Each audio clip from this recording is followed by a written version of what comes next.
इस समय बांग्लादेश जो हो रखा है वो अपनी औकात से बाहर हो रखा है। तो इंडिया को भी इसे अपनी औकात के अंदर लाने के लिए कुछ ना कुछ कदम उठाने पड़े। तो अभी इंडिया ने क्या करा, एक शिपमेंट था उसे जाने से मना कर दिया। तो इसी वजह से बहुत ज़्यादा हो हल्ला होने लगा कि भैया देखो इंडिया ने ये कर दिया, अब दिखाएगा इसे अपनी औकात। ठीक है, तो क्या मुद्दा है सब कुछ जानने वाले हैं। बांग्लादेश पर भारत ने कसा है शिकंजा, चीन पाकिस्तान भी जल्द एक्शन में आने वाले। ट्रांसशिपमेंट स्टॉप कर दिया था इंडिया ने, तो क्या मुद्दा है सब कुछ जानते हो। उससे पहले आपसे रिक्वेस्ट रहेगी कि अगर चैनल पर नए हों तो प्लीज़ साथ स्टोरी पॉइंट को जरूर सब्सक्राइब कीजिए। चीन, बांग्लादेश और पाकिस्तान मिलकर कर रहे हैं प्लानिंग, पाक एक्सपोर्ट बोले। जो पाक के एक्सपर्ट बोल रहे हैं कि अल्ट हो जाइए इंडियंस, नेशनल सिक्योरिटी पर है खतरे की बात। प्रमुख बिंदु क्या हो रखे हैं, चीन, बांग्लादेश और पाकिस्तान के बीच बढ़ते सहयोग को लेकर भारत की सुरक्षाएं या चिंताएं बहुत ज़्यादा बढ़ रही हैं। पाकिस्तानी एक्सपर्ट कमर चीमा का कहना है कि बांग्लादेश के मुख्य सलाहकार मोहम्मद यूनुस ने चीन के साथ मिलकर चिकन नेक क्षेत्र में एयरफील्ड बनाने की योजना चर्चा या स्टार्ट कर दी है। ये क्षेत्र भारत के लिए बहुत ज़्यादा संवेदनशील हो रखा है, जो भारत और उत्तरी पूर्वी राज्यों के बीच में एक महत्वपूर्ण कनेक्शन बनाता है। बांग्लादेश में चीनी सैन्य मदद की बढ़ती संभावनाएं और बांग्लादेश, पाकिस्तान और चीन के बीच बढ़ता सहयोग भारत की सुरक्षा के लिए गंभीर खतरा पैदा कर रहा है। अभी जो बांग्लादेश हो रखा है उसे कुछ समझ नहीं आ रहा है कि बेचारा क्या कर रहा है क्या नहीं कर रहा है। जब जिस दिन तबाह होके आएगा ना, उसके बाद उसे अपने दादाजी याद आएंगे। दादाजी कौन, तो इंडिया जी दादाजी हो रखे हैं, क्योंकि इंडिया का बेटा कौन हो रखा है तो पाकिस्तान, और पाकिस्तान का बेटा कौन हो रखा है तो बांग्लादेश। तो इस तरीके से संबंध क्या बन जा रहा है, दादाजी। चिकन नेक क्या है तो थोड़ा समझते हैं। चिकन नेक एक भौगोलिक क्षेत्र हो रखा है जो भारत के उत्तरी पूर्वी राज्यों को बाकी भारत से जोड़ता है।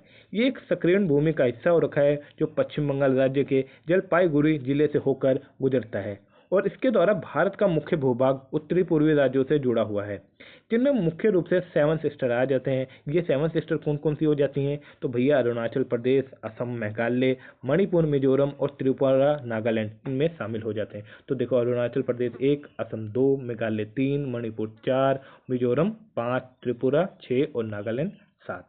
तो इसके अंदर कौन नहीं आ रखा है तो मेघालय भैया इसके अंदर नहीं आता है। क्या नहीं आता है, मेघालय इसके अंदर नहीं आता है। चिकन नेक की महत्ता क्यों हो रखी है, यानी महत्वपूर्ण क्यों हो रखा है, तो इसकी महत्वपूर्ण इसी वजह से हो रखा है। पहले तो ये इंडिया का पार्ट हो रखा है। दूसरा, रणनीतिक दृष्टिकोण से काफ़ी ये महत्व हो रखा है। चिकन नेक भारत के उत्तरी पूर्वी राज्यों को मुख्य रूप से इंडिया से जोड़ता है। इसका नियंत्रण खोने से भारत के उत्तरी पूर्वी राज्यों का संपर्क पूरी तरीके से भारत से टूट जाएगा, जिससे सैन्य आपूर्ति, वाणिज्यिक गतिविधियां भी प्रभावित हो जाएंगी। भू राजनीतिक दृष्टिकोण से भी महत्वपूर्ण है। ये क्षेत्र नेपाल, बांग्लादेश, भूटान, चीन के करीब आता है, जिससे चीन या पाकिस्तान द्वारा सैन्य गतिविधियां भारत के लिए खतरा बन सकती हैं। ये चीन के लिए भारत के उत्तरी पूर्वी राज्यों तक पहुंचने का संभावित मार्ग हो रखा है, यानी इस माध्यम से हम लोग चीन तक आराम से पहुंच सकते हैं। सुरक्षा और कनेक्टिविटी की दृष्टि से बहुत ज़्यादा महत्वपूर्ण हो रखा है। चिकन नेक के जरिए भारत का सड़क और रेल मार्ग उत्तर पूर्वी राज्यों से जुड़ा हुआ है, जो कि सैन्य आपूर्ति और त्वरित परिवहन के लिए आवश्यक हो रखा है। यदि ये कमजोर होता है तो भारत की सुरक्षा पर गंभीर संकट आ सकते हैं। तो इस वजह से ये बहुत ज़्यादा महत्वपूर्ण हो रखा है। भविष्य में संभावित खतरे क्या हो सकते हैं तो यदि बांग्लादेश, पाकिस्तान और चीन का सामरिक गठजोड़ बढ़ता है तो चिकन नेक पर सैन्य दबाव बढ़ सकता है, जो कि भारत की राष्ट्रीय सुरक्षा को प्रभावित करेगा। इसी वजह से इंडिया ने ये शिपमेंट रोकने की योजना बनाई है, और जल्द ही चाइना और पाकिस्तान पे भी मतलब वो जो पंजा कसा जाएगा। भारत की प्रतिक्रिया क्या हो रखी है, भारत ने अपनी राष्ट्रीय सुरक्षा को मजबूत करने के लिए न्यूक्लियर सीक्रेट सबमरीन का निर्माण स्टार्ट कर दिया है, ताकि चीन के बढ़ते प्रभाव का मुकाबला किया जा सके। भारत ने बांग्लादेश और चीन के बीच सैन्य सहयोग लेकर गंभीर चिंता भी जताई है। इस स्थिति को बारीकी से मॉनिटर किया जा रहा है। पाकिस्तान एक्सपर्टों का मानना है कि बांग्लादेश को भारत की सुरक्षा चिंताओं को समझना चाहिए, और ये समय की बात है जब भारत को अपनी सुरक्षा रणनीति में बदलाव लाने की आवश्यकता महसूस हो रही है। देखो, अभी जब तक ये बांग्लादेश में यूनिट सरकार हो रखी है तब तक बांग्लादेश अपने औकात से बाहर हो रखा है। जैसे ही इसमें शेख हसीना जी की सरकार आएगी या किसी और की सरकार आएगी तो फिर उसे अपने वही पुराने दादाजी याद आ जाएंगे। फिर या तो जब तक ये पोता इतनी एक ऐसी ठोकर नहीं खाएगा ना, जब तक इसे कुछ हजम नहीं होगा, जिस दिन चाइना इनका श्रीलंका जैसा हाल करके छोड़ देगा ना, उसके बाद इन्हें अपने ही घर वाले याद आ जाएंगे, यानी कि इंडिया याद आ जाएगा। भारत ने बांग्लादेश को दी जा रही माल ट्रांसफर फैसिलिटी यानी कि ट्रांसशिपमेंट सुविधा को वापस ले लिया है, जो 2020 से लागू की गई थी। इस फैसले के अनुसार बांग्लादेश को भारतीय कस्टम स्टेशनों के माध्यम से अपने एक्सपोर्ट को तीसरे देशों के बंदरगाहों और एक्सपोर्ट पर भेजने की अनुमति दी गई थी। अब यही इंडिया ने वापस ले ली है। बांग्लादेश एक्सपोर्ट पर क्या इससे असर पड़ेगा? ट्रेड एक्सपर्ट्स का मानना है कि भारत के इस फैसले से बांग्लादेशी एक्सपोर्ट पर बुरी तरीके से प्रभावित होंगे। ट्रांसशिपमेंट की सुविधा के माध्यम से बांग्लादेश को भारत ने एक व्यवस्थित मार्ग दिया था, जिससे माल की ढुलाई की लागत और समय में कटौती होती थी। अब इसके बिना बांग्लादेशी एक्सपोर्ट्स को नेपाल, भूटान समेत दुनिया भर में सामान भेजने में देरी होगी और लागत भी ज़्यादा आएगी। अनिश्चितता का भी सामना करना पड़ेगा। इससे कहीं ना कहीं बांग्लादेश पर थोड़ा बहुत दबाव तो पड़ेगा ही। बांग्लादेशी ट्रकों की वजह से भारतीय कार्गो टर्मिनल्स पर अक्सर जाम लगता था, जिससे कि माल की ढुलाई भी लागत बढ़ जाती थी। भारत के राजनीतिक रुख क्या हो रखा है? तो भारत का राजनीतिक रुख क्या हो रखा है? बांग्लादेश के प्रधानमंत्री मोहम्मद यूनुस द्वारा चीन में दिए गए बयान में ये कहा गया था कि भारत के नॉर्थ ईस्ट राज्य लैंडलॉक्ड हैं और बांग्लादेश बंगाल की खाड़ी का एकमात्र गार्डियन हो रखा है।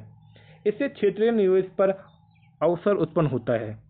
इस पर भारतीय अर्थशास्त्री और पीएम मोदी की आर्थिक सलाहकार परिषद के सदस्य संजीव सान्याल ने विरोध व्यक्त किया था। उन्होंने कहा था बांग्लादेश को चीन में निवेश करने का अधिकार है, लेकिन यूनस का बयान जो है भारत के पूर्वोत्तर राज्यों को लैंडलॉक के संदर्भ में करने वाला बिल्कुल हैरानजनक बयान हो रखा है और इसकी कड़ी निंदा भी की गई थी। ट्रांसशिपमेंट समझौता क्या है तो थोड़ा समझ लेते हैं, जिसे इंडिया ने वापस कर लिया है, यानी इसे मना कर दिया है। भारत और बांग्लादेश के बीच में 2020 में एक ये समझौता हुआ था, जिसे हम आमतौर पर ट्रांसशिपमेंट समझौता कह देते हैं। इसके तहत बांग्लादेश को भारत के बंदरगाहों और एयरपोर्टों के जरिए माल भेजने की अनुमति मिलती है, जिससे उसके माल को अन्य देशों तक भेजने में आसानी होती थी। ये व्यवस्था बांग्लादेशी व्यापारियों के लिए बहुत फायदेमंद थी, क्योंकि इससे माल की ढुलाई की लागत और समय में काफ़ी कमी आ जाती थी। फैसले की वापसी की बात बोली जा रही है। भारत ने 8 अप्रैल 2025 को इस समझौते को वापस ले लिया, जिससे बांग्लादेशी व्यापारियों को बड़ा झटका लग गया।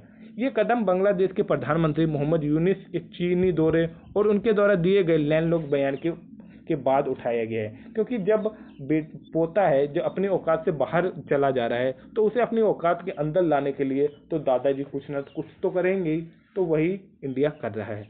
भारत की सुरक्षा चिंताएं हो रखी हैं। यूनुस का बयान भारत के लिए संवेदनशील था, क्योंकि इससे चीन से सैन्य सहयोग के बढ़ने की संभावनाएं दिखाई देती हैं।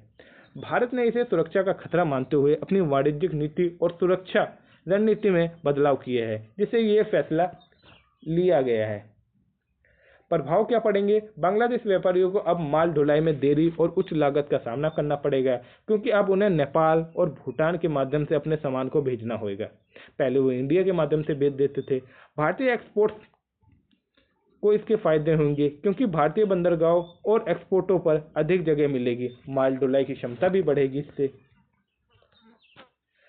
वाणिज्यिक दृष्टिकोण क्या हो रखा है? तो भारत का ये कदम न केवल सुरक्षा बल्कि व्यापारिक संतुलन को भी ध्यान में रखते हुए उठाया गया है। इसे चीन और बांग्लादेश के बीच में बढ़ते सैन्य सहयोग के बीच की भारत की वाणिज्यिक और सुरक्षा रणनीति को मजबूती मिलेंगी। तो ये था पूरा मुद्दा, इसी वजह से इंडिया ने ये कदम उठाया है। तो उम्मीद करता हूँ लेक्चर आप लोगों को समझ में आया होगा। अगर समझ आया हो तो प्लीज़ सार्थक स्टडी पॉइंट को जरूर सब्सक्राइब कीजिए। जय हिंद, जय